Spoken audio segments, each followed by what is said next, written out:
ஒரு பொம்பளை புள்ள, அவங்களுக்கு புள்ளோட பேரு வரா, பிள்ளைக்கு வயசு 10. ஈஜிப்ட்ல அவனுக்கு இன்கம் போதா, 2 பேரும் டாக்டர்.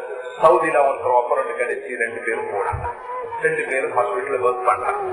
ஆனா ரிலிஜியஸ் ஃபேமிலி, பிராக்டிசிங் ஃபேமிலி. இந்த இஸ்லாமிக் வேர்ல்ட் வியூவை சரியா விளக்கி கொண்டார்கள். உலகம்டா என்ன, மனிதன்டா யார், லைஃப் என்ன, இதுல ரியாலிட்டி யதார்த்தம் என்ன, நாங்க எங்க இருந்து வந்தோம், எங்க போறோம், என்ன செய்யணும்ன்றத சரியா விளங்கினார்கள். பிள்ளைக்கு குர்ஆனை முழுக்க ஹிஃப்ஸ் பண்ண வச்சாங்க. உள்ள ஸ்கூலும் போச்சு, குர்ஆனை முழுக்க ஹிஃப்ஸ் பண்ண அழகாக பசந்தா குர்ஆன் வரக்கூடிய அளவுக்கு அந்த புள்ள உருவாயிச்சு. ஒரு நாள் உம்மாவுக்கு வயிற்று வலி, ஹாஸ்பிட்டல் அட்மிட் பண்ணியாச்சு. டெஸ்டிங் செஞ்சு பார்த்தா கேன்சர், சிவியரான ஸ்டேஜ், கியூர் பண்ணக்கூடிய நிலைமை இல்லை. ஹாஸ்பிட்டல் இருக்கிறா, மகளை கூப்பிட்டு சொல்றா, மகளே உம்மா சொர்க்கத்துக்கு போற நாள் நெருங்கிட்டு நீங்க எப்பயும் குர்ஆனை ஓதிக்கொண்டே இருக்கும். அது உங்களுக்கு நல்ல ஏந்த மருத்துவ வாழ்க்கைக்கு நல்ல. புள்ளாத பெருசா தலைவர்கள்ல பிள்ளைக்கு விளக்கோமில்ல, சின்ன பிள்ளைதானே. புள்ள ஸ்கூல் போகுது, பாப்பா ஹாஸ்பிட்டல் போறா, உம்மா ஹாஸ்பிட்டல்.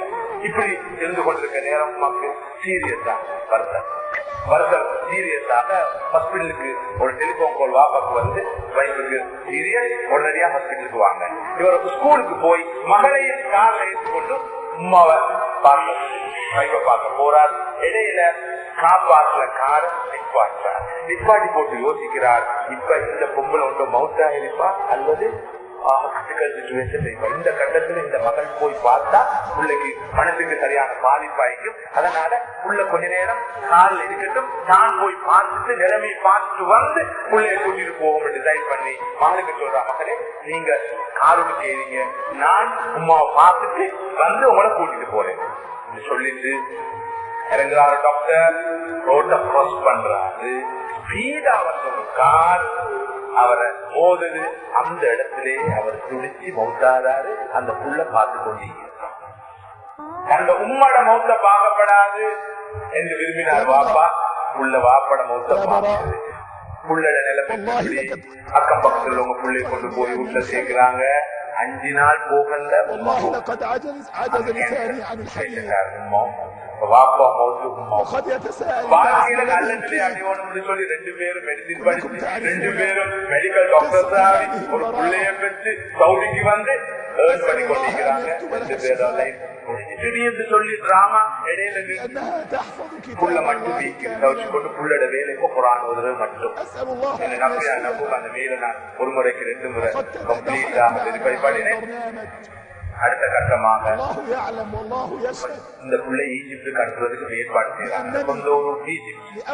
ஏற்பாடு செஞ்சு கொண்டிருக்கிற நேரத்தில் பிள்ளைக்கு ஓத்து வலி வந்த உடனே பிள்ளைக்கு கேன்சர். உமாக்கு வந்த நோய் மகன் வந்திருக்கீங்க, அல்ஹம்துலில்லாஹ் சொல்றீங்க. இல்ல உமா வாப்பா போய் எனக்கு பார்க்க நான் மட்டும் ஒரு துணியால இருந்து என்ன செய்யறது, நான் அங்க போறேன். அந்த புள்ள அந்த நிமிஷத்துக்கு குர்ஆன் ஓடிக்கொண்டே இருக்குது. நான் அறிந்தாலும் கூட இந்த நிமிஷம் வரைக்கும் அந்த வேலை அதுதான்.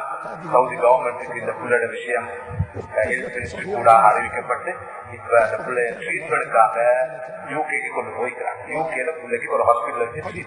இந்த பிள்ளையோட வேலை என்னன்னு சொன்னால் முக்கியமான அந்த பிள்ளைய ஓத போன தொடர்பு கொள்றாங்க.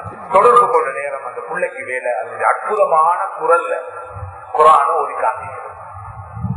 அல்ஹாஃபிஸ் சொல்லி ஒரு சேனல் இருக்குது. அந்த அல்ஹாஃபிஸ் சேனல் கூட அந்த புள்ள அடிக்கடி குர்ஆன் ஓதும். அந்த குர்ஆனை அந்த புள்ள ஓதுற நேரம் எல்லாம் உலகத்துல மில்லியன் கணக்கான மக்கள் அந்த புள்ளோட குரலை கேட்டும் அந்த புள்ளோட பின்னணிய, அதாவது ஹாஸ்பிட்டல்ல சிவியர் கேன்சர் பேஷண்டா இருந்து ட்ரீட்மெண்ட் எடுக்கிற புள்ள குர்ஆனை இனிமையாக தன்னுடைய எப்போது கூட ஓதிக்கொண்டிருக்குது. உலகமே கண்காணிக்குது. நான் என்ன சொல்ல வாழ்ந்து சொன்னால் இதுதான் துனியாவுடைய வாழ்க்கை. இதுக்கு பின்னால ஓடி நாங்க என்ன அடைய போறோம், என்ன இதுவரை அடைஞ்சிருக்கிறோம், நாளைக்கு நாளை மறுநாள் என்ன அடைய போறோம் என்பதை யோசிப்போம். மிக தெளிவாக நானும் நீங்களும் புரிஞ்சு கொள்வது ஆக முக்கியம்.